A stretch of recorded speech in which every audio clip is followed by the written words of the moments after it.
I'm Allison for Leading Edge Dog Show Academy, and today we're going to talk about raking out undercoat. So raking out undercoat is something that we do on all of our double-coated breeds. Here we have a Shetland Sheepdog.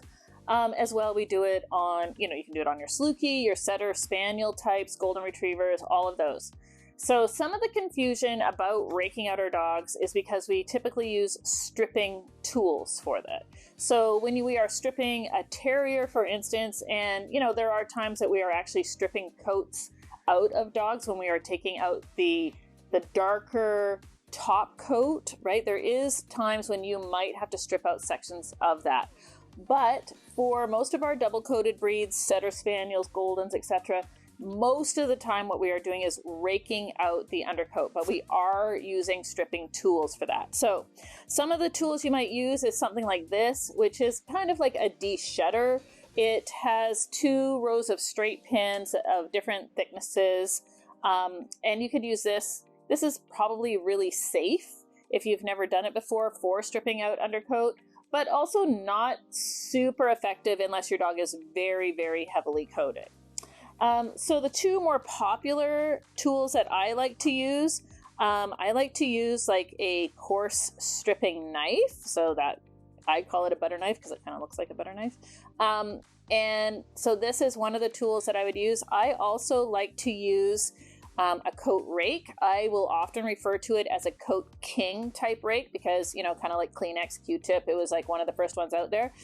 This one is actually by Blackworks, and one of the reasons I really like it is that it has a coarser side and then a finer side. So this is actually probably about the equivalent to a coarse on a Coat King, but then it has this ultra coarse side on the other side. So I really like it because if I have a dog that is super big and bulky, I can go in there with the ultra coarse side and kind of get some of that bulk out. Also works as a dematter. But for the most time, I'm just using the side that is equivalent to about a coarse on like a regular Coat King type rake. So these tools used properly are never going to take the top coat off. They're never going to actually strip it. So when we are raking, we're always holding our tool like at about a 45-degree angle, and we're always like pulling the tool towards us, right? And so we're simply raking out that undercoat. So this is called raking or carding. Stripping is when you would put the tool down and you would pull some of the hairs off with your finger. So that would actually be stripping. I'm not going to do it because she doesn't need stripping right here, but it would be more like this, and you would take off some of the coat.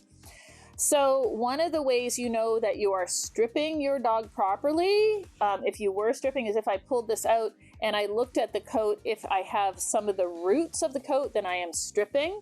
And if I do not have roots of that coat and it's like a blunt line, that means that my knife is actually cutting the hair. So cutting the hair is not what we're trying to do. That's when it's going to get bigger and bushier over time instead of leaner and nicer, fitting closer to the body.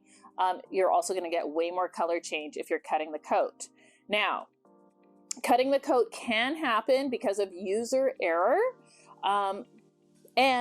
User error is compounded by the fact that typically people that are new to stripping also have new equipment. New equipment is sharp. So whether it is this stripping knife or this Coat King type rake, they can both be sharp. You can't make something called a knife in a factory and not have it be sharp.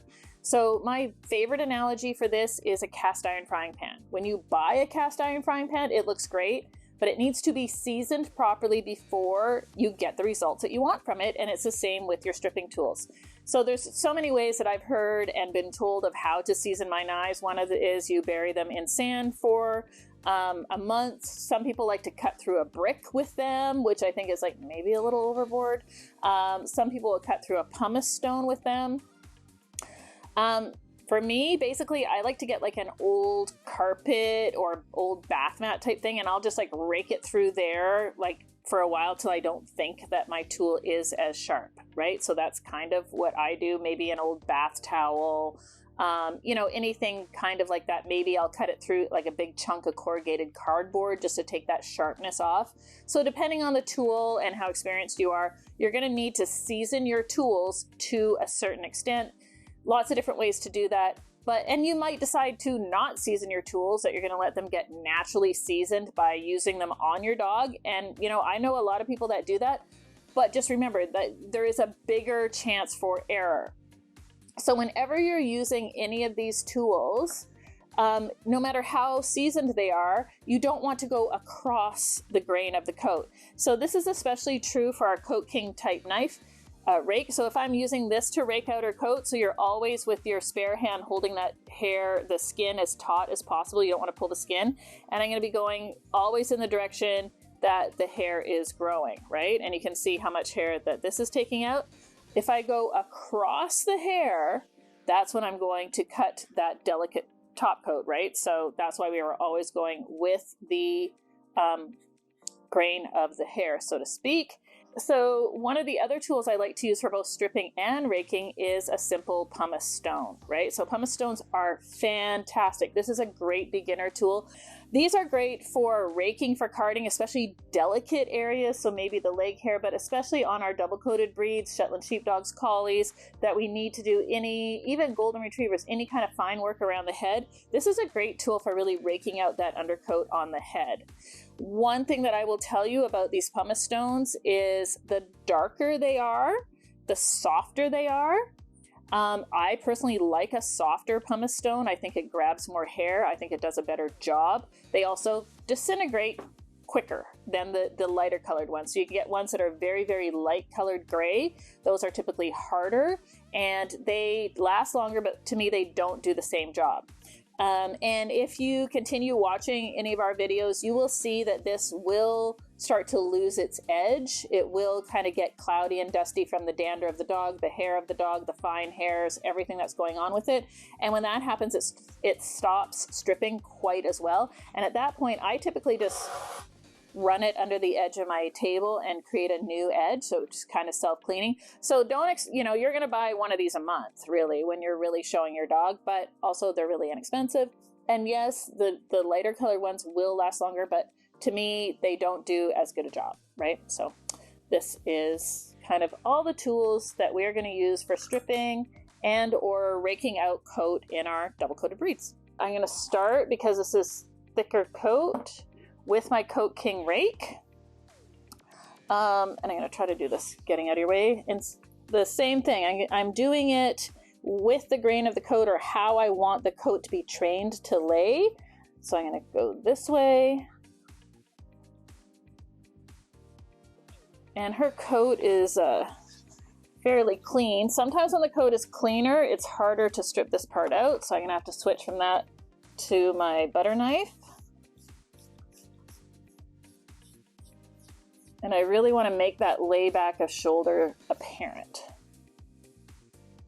Right? So I started with one tool. That tool wasn't getting the coat out, so I switched to another tool that allowed me to get this undercoat out. Remember, we're not cutting this top coat. We want to keep, she has beautiful color. We want to keep the color, but we just want to get that undercoat out that's causing the problem.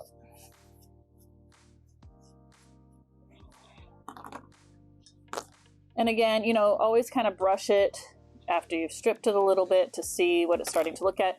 And you can see already how it's like showing you the layback of shoulder and then showing this neck, right? So you can see it here, but not quite as much here.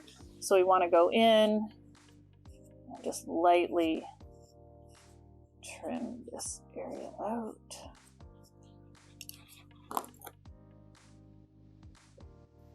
I'm going to go in here with my Coat King type rake, and I'm reminding myself that I don't want to take any coat off here, right? I only want to start here. This allows me to hold the skin taut, but also I'm not going to start stripping in the middle of the back. Not many dogs of any breed can really stand a lot of stripping in the middle of their back. It just makes them look like they have a dippy top line or sway backed. I want to make sure that I am going over the top of this tail just a little bit lightly, and to just help blend that in.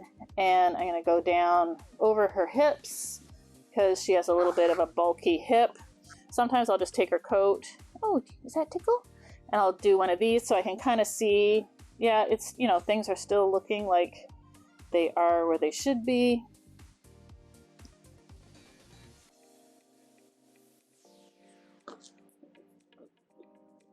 And again, keep brushing, especially in this longer coat. Once you start stripping, you know, you're going to get some of that stripped hair caught in the longer coat. So you just want to make sure that you're brushing it out to the end. But that is how I would start the stripping process to get the bulk of the undercoat out of her.